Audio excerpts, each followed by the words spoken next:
আমাৰ assembly election হ'ব। ইয়াত BPF দল হিচাপে সারা BTC অঞ্চলত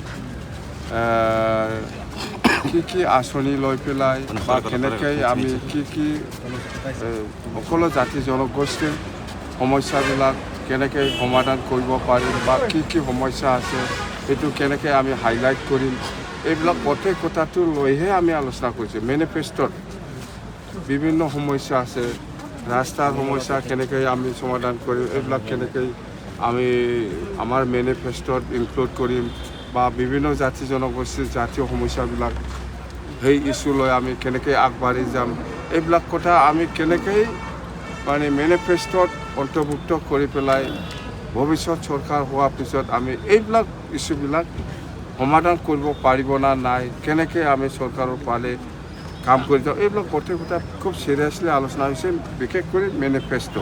আৰু ইয়াৰ মেনিফেষ্টত আমাৰ দায়িত্ব দিছে, আমি লিডাৰশ্বিপ হিচাপে আমাৰ PMBৰ সদস্য আমাৰ ৰাজেন্দ্ৰনাথ ব্ৰহ্ম ডাঙৰীয়া, তাক দায়িত্ব দিছোঁ।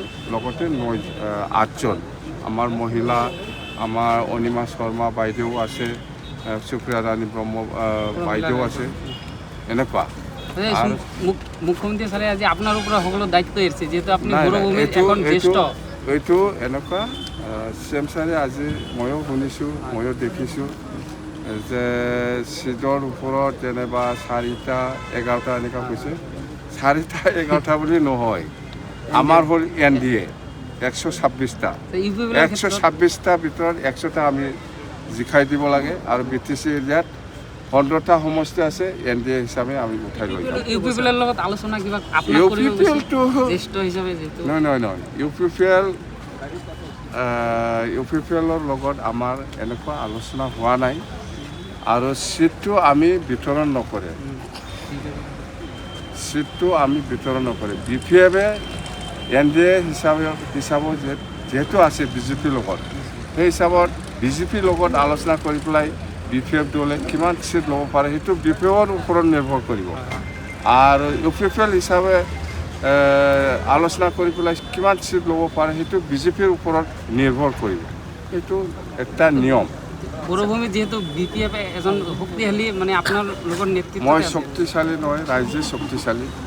প্ৰাৰ্থী তালিকা কমপ্লিট হ'ল। প্ৰাৰ্থী তালিকা ইলেকশ্যন কেতিয়া হ'ব এইটো ঘোষণা হোৱাৰ পিছত আমি ক'ম। এতিয়া আমি এনেকুৱা ৰেডি কৰিব পৰা নাই বা কৰা নাই। ছাৰ, মানৱ সমষ্টিত নৱজিৎ বৰ্মনৰ ইয়াম বেগমতাৰ চৰ্চা লাভ কৰিছে, তেওঁলোকক প্ৰাৰ্থী প্ৰদান কৰিব লাগে, ৰাইজে দাবী জনাইছে। ৰাইজে দাবী জনাইছিল বোলেতো মোৰ ওচৰত আহিব, এতিয়ালৈকেতো মই জনাই নাই। এপ্লিকেশ্যন কৰা নাই ছাৰ? এপ্লিকেশ্যনটো আমাৰ যেতিয়া নেকি সেই 11 তাৰিখত CWC মিটিং হ'ব, সেইদিনা আমি ঘোষণা কৰিম যে কোনে কোনে খেলিব বিচাৰিছে, চবেই এপ্লিকেশ্যন দিব পাৰিব। BPF খেলিব মানাছত? BPF এইবিলাক নহয়, NDA খেলিব। প্ৰধানমন্ত্ৰী আহিব। BTC বাকী ৰাইজে বহুত আশাবাদী কিবা একটা পাব বুলি। BTC অঞ্চলত ভাৰতৰ প্ৰাইম মিনিষ্টাৰ নৰেন্দ্ৰ মোদী ডাঙৰীয়া আহি আছে। BTC বাকী ৰাইজে, সকলো জাতি জনগোষ্ঠীয়ে বিৰাট আশাবাদী কিবা একটা পাব বুলি কৈছে।